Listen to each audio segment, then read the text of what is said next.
Este é o João Pedro, o maior especialista do Brasil em geração de renda na internet. É o único que já transformou a vida de mais de 30 mil alunos. Encare uma realidade para a crise não te derrubar. Você precisa ganhar mais dinheiro. Conheça o passo a passo simples e garantido para faturar online pelo menos de 100 a 500 reais por dia de forma quase automática. Clique agora no link na descrição do vídeo para transformar sua vida e começar a lucrar hoje mesmo. De volta com troca de passes agora para falar da vitória do Flamengo em cima do Coritiba. Desencantou 1-0. Primeiro gol rubro-negro no Campeonato Brasileiro, Pedrinho. Quem fez o jogo? Arrascaeta fez o gol. Não, o jogo. Quem fez o jogo? Quem fez o jogo. Quem fez o jogo tá aqui. Eles podem falar melhor dessa partida. Gustavo Villani te conhece de algum lugar? Pois é. Já conheço o lugar. Grande Paulo Karine. Nunes, seja bem-vindo, vocês dois. Um abraço, olha o Grafa lá no fundo. O Grafa tá aqui sempre. Tudo Fala, bem, Vila, gente? boa noite. Pois é, o Flamengo ganhou e jogou para ganhar demais. Mas ainda não é aquele time espetacular, sabe? Ele teve momentos espetaculares, né, Paulo? Boa noite, Guga. Boa noite, Karine, Pedrinho. Meu grande amigo Grafa. Já tá no chinelinho, hein, Grafa? Já até jantou, já. Já jantou. O Flamengo, ele construiu a vitória no primeiro tempo.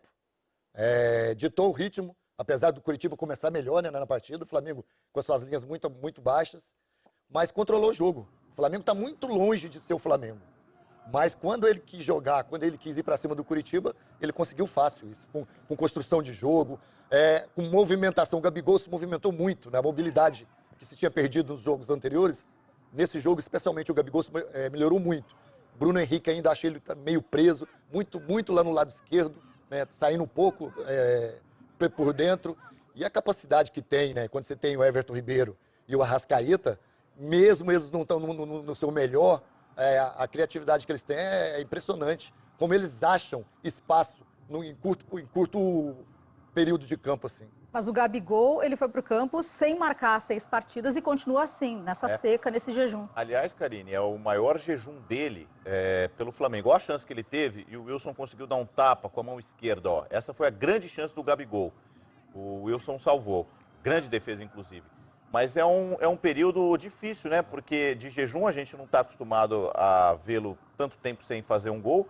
Só que ele ainda assim é artilheiro do Flamengo na temporada e o cara que dá mais passes para gol. E sobre isso que o Paulo disse, aí o gol, ó, uma jogada do Bruno, o Gabigol não consegue o domínio, ela vem para o Arrascaeta. Ele pensa muito rápido, ele traz do pé direito para o pé esquerdo. Ele acha uma solução numa jogada que nem era para ele. Aí ele fica com o gol oferecido para tocar na saída do Wilson. Mas o Gabigol com muito mais mobilidade, ainda que ele não tenha feito o gol, que é o que mais a gente espera dele, ele participou do jogo. O Bruno Henrique me parece mais preocupante porque ele está mais aquém do que o próprio Gabigol, né? Me parece que ele está muito preso. E o outro lado também, ele teve uma jogada... Essa daí, ó. Que aquela briga que teve no outro jogo anterior, de passar ou não passar, Sim. Isso ficou na cabeça, foi nítido, ficou na cabeça do Bruno Henrique. Porque era para ele finalizar a bola. A bola estava mais para ele. Né? E ele esperou o momento para dar o passe pro Gabigol. E tomou a tomada de decisão errada. Contra o Galo, Karine, era para ele tocar, ele chutou. Hoje era para ele chutar, ele passou.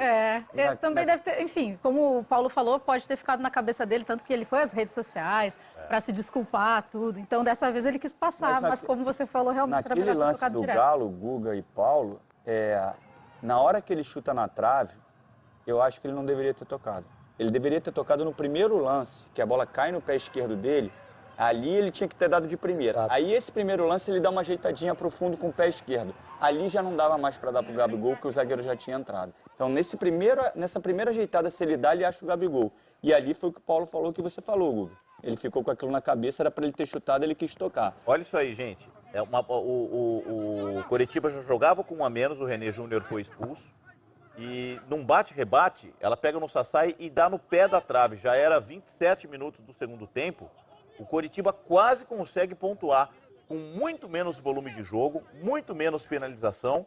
O Flamengo quase se complica por não ter matado o jogo. Eu vi só um pouquinho do primeiro tempo, que a gente teve que correr para cá. aí você e o Paulo podem falar. Eu achei o Flamengo de hoje mais parecido com o Jorge Jesus, com os jogadores se movimentando mais do que alguma coisa do Domi. Foi mais ou menos isso? Exatamente, Pedrinho. Só tem uma coisa que não é muito do Jesus ainda, que o Jesus fazia muito, né?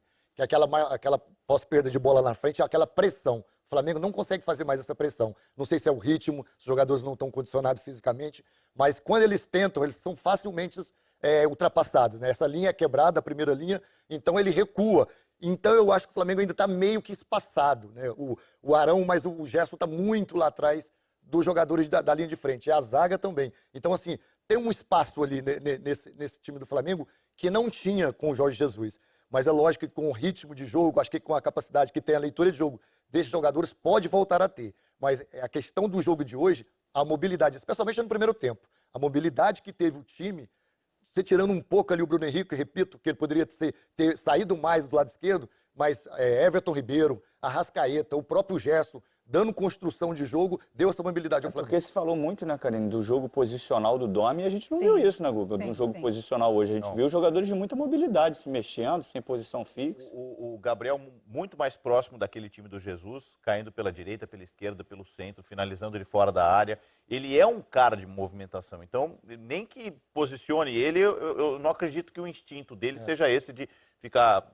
Que foi o que aconteceu Um com setor- ele na Inter de Milão e ele não rendeu, né? Aproveitar para colocar o Grafa aqui na conversa. Grafa, você pensa também em relação ao que o Pedrinho estava falando, que a gente viu mais um Flamengo de Jorge Jesus do que de Domi? Domi recém chegou, né? Perdeu as 2 partidas, enfim, a gente sabe, mas hoje deu para ver alguma coisa de Domi ou aquele Flamengo do Jorge Jesus realmente predominou? Dá boa noite pro Vilani, saudade, amigo. Faz tempo que a gente não se encontra, Paulo Nunes. Então, Karine, eu vi algumas partes do jogo, né, que eu estava acompanhando o jogo do Grêmio, e aquilo que o Pedrinho colocou, que o Paulo falou também, né? Acho que o Domenech, depois dessas 2 partidas, entendeu, né, que ele precisava manter o padrão do Jesus ainda. Hoje ele já botou o menino lateral direito, em vez de improvisar o Rodrigo Caio. Acho que o Flamengo de hoje foi mais a cara do Jesus, a movimentação dos jogadores, mesmo que essa movimentação ainda está em voltagem baixa ainda. O pessoal fala que o Flamengo não está jogando aquilo que jogava o ano passado, mas esse ano, mesmo o Flamengo tendo voltado depois, devido a ter jogado o Mundial de Clubes, o Flamengo não conseguiu, acho que algum jogo esse ano, repetir o Flamengo do ano passado. Não é de hoje, dessa volta, começo do campeonato, que o Flamengo não está conseguindo jogar com o mesmo ímpeto, com a mesma vontade. E o ano seguinte, quando você tem um ano tão produtivo, tão ganhador como foi o do Flamengo ano passado, é difícil o ano seguinte, porque eu passei por isso já na Alemanha, em alguns momentos no São Paulo. Acho que o Paulo já deve ter passado isso nos momentos vencedores no Grêmio e no Palmeiras, o próprio Pedrinho. O ano seguinte, quando você tem tanto sucesso, com títulos, com sucesso, é difícil você voltar a ter o mesmo rendimento que você tinha o ano passado. É difícil você encontrar aquela condição física, mental, técnica novamente. Eu acho que o Flamengo vai passar por isso esse ano. Eu acho que vai ser muito difícil a gente ver o Flamengo do ano passado novamente. E isso é normal no futebol. E então a gente não pode colocar tudo na culpa desse homem aí, o Domenech, porque até ele se adaptar e o Flamengo voltar a jogar aquilo, eu acho que esse ano vai ser bem difícil eles retornarem àquela condição do ano passado. Karine, Oi, fala, o Guga. Grafite tocou num ponto importante. Em relação ao time que é mais Jesus, segundo o Pedrinho, na movimentação e tal, tem um fator que me parece fundamental, preponderante para a gente entender o jogo de hoje. Ele mexeu menos na estrutura do time, em nomes e em posições. Então, quando ele volta o Rodrigo Caio para o miolo da zaga e coloca um lateral de origem, diferente Exato, do que João ele tinha... Lucas. O João Lucas. E que, inclusive, cruzou uma bola na medida para o Será Pedro. que ele não já sabia, Guga, que o Rafinha ia sair? E ele ficou sem opção? Porque eles trabalharam juntos. Sim. Ele já tinha intimidade com o Rafinha. De repente foi um bate-papo que ele Não, teve mas com o a Rafinha. crítica no último jogo, Pedrinho, é por que ele não colocou alguém da posição? O João Lucas. Exato. É. Porque o João Lucas veio do Bangu e vem sendo pouco utilizado. Sim, sim. Por que improvisar? Quando ele põe o Rodrigo Caio na direita, ele tira o Rodrigo Caio, ele não mexe no nome, ele tem um titular. Só que ele mexe em 2 posições. Ele coloca um cara que não é da função, que é zagueiro, e abre um buraco na defesa sem um titular. coloca 2 caras lentos, como o Léo Pereira e o Gustavo juntos. Então, e outra, tinha tirado o Arrascaeta do time titular. Hoje ele volta com o Arrascaeta. Então, é nesse sentido que é um time mais jesuístico. Jesuístico é boa. Propriamente domenístico. Gostei, Eu até conversei gostei. um pouco sobre isso, e assim, às vezes a gente acha que, como o trabalho foi sensacional do Jorge Jesus, que vai chegar alguém e vai manter a mesma coisa e tem que manter o mesmo modelo. E eu acho que isso é impossível, Guga. Que se o Flamengo quisesse isso, ele tinha que obrigar o Jorge Jesus, como funcionário do clube, a deixar os membros fixos do clube observarem os treinamentos e preparar alguém para dar continuidade à metodologia de trabalho. Isso não foi feito. Ninguém poderia ver o treino. Ninguém podia ver o treino. Verdade, bem lembrado. Ninguém. Aí vem um outro treinador. O outro treinador, ele tem um outro jeito. Ele tem uma outra ideia. Outra pessoa, né? É outra pessoa. Então tem um jeito de gerir o elenco, tem o processo de aplicar o treinamento. Se ele não tem aquele conteúdo do Jorge Jesus, ele vai ver o Jorge Jesus jogar. Se ele não sabe, se ele não tem o conteúdo, ele não vai saber aplicar. Então ele vai aplicar aquilo que ele sabe. E se o Flamengo quer, a torcida quer, o diretor quer que seja o mesmo jogo, então que bote um boneco ali e fale assim, vocês vão jogar igual o Jorge Jesus. O que eu acho que aconteceu de longe hoje foi que tiveram uma conversa com ele, os jogadores. Aí pode ter tido um bate-papo maneiro. Os jogadores falaram, professor, olha só, o senhor não está tendo tempo, o Jorge Jesus teve 15 dias antes. Se o senhor for mudar só pelos vídeos, a gente vai se enrolar. Deixa a gente jogar do jeito que a gente está jogando, ganhar 2, 3 partidas. Quando as coisas acalmarem, aí você vai ajeitando do seu modo. Vamos aproveitar para a gente escutar o que disse o Felipe Luiz depois da partida e a gente continua aqui o nosso bate-papo. Vitória no Campeonato Brasileiro. Qual a cara que esse Flamengo deixa hoje? Hoje vimos o Flamengo, né? Não os 90 minutos, mas vimos o Flamengo em grande parte do jogo. Sabíamos que o que teríamos que arrumar, a gente sabia qual foram os erros. Como eu falei, em determinados momentos quando se perde existe um pânico, mas nesse momento que a gente tem que ser frio, corrigimos os erros, conversamos, analisamos cada erro que a gente cometeu, para não tentar fazer hoje. Obviamente que não foi um jogo perfeito, mas foi um grande jogo, fizemos muita chance de gol, temos que melhorar ainda, mas a gente já viu que a sorte começou a mudar, bateu na trave, não entrou. E temos um grande plantel, temos muitos jogadores bons ainda que nem estrearam, então conforme as vitórias vão vindo, o bom futebol vai voltando e, como eu falei também, a gente vai precisar de todo mundo e com esse plantel que a gente tem, a gente pode, claro, com certeza brigar por esse brasileiro, esse começo vai ficar para trás. E rapidinho, Felipe, como é que foi a conversa com o Domi na quinta-feira? Foi uma conversa fechada, portas fechadas, que ninguém tem que saber, né? Mas obviamente que num time grande como o Flamengo, que ganhou tudo ano passado, uma derrota incomoda, 2 derrotas seguidas, mais ainda, mas não foram as 2 derrotas, foi como se perdeu, né? Então, isso que a gente já teve que tentar cortar pela raiz. Fizemos isso, conversamos, como eu falei, uma conversa que fica dentro do vestiário, mas hoje já vimos essa cara do Flamengo de novo, um time jogando no campo do adversário, dominando o jogo, não deixando o time do adversário ter tantos contra-ataques. Foi um jogo completo, mas ainda temos muito que melhorar. Mas como eu falei, conforme vão vindo as vitórias, a confiança vai voltando e voltará ao Flamengo que todo mundo quer.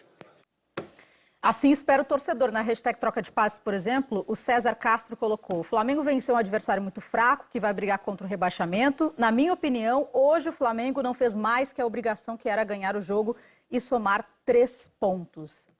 A torcida fica impaciente, é natural.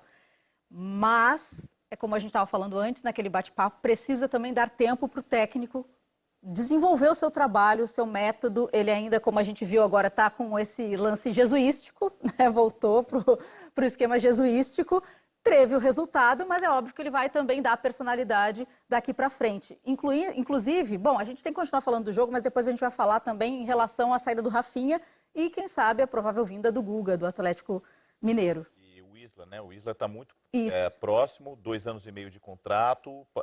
A nossa equipe de reportagem, Caê Mota, André Hernan e Nádia Mauad, informam que a diretoria do Flamengo tem uma reunião marcada em Valência, na Espanha, para fechar os 2 anos e meio de contrato com o Isla, jogador da Juve, da Udinese, seleção chilena, enfim, um cara com bagagem. O que não exclui a possível negociação do Guga. Uma coisa não exclui a outra. De repente o Flamengo traz os 2.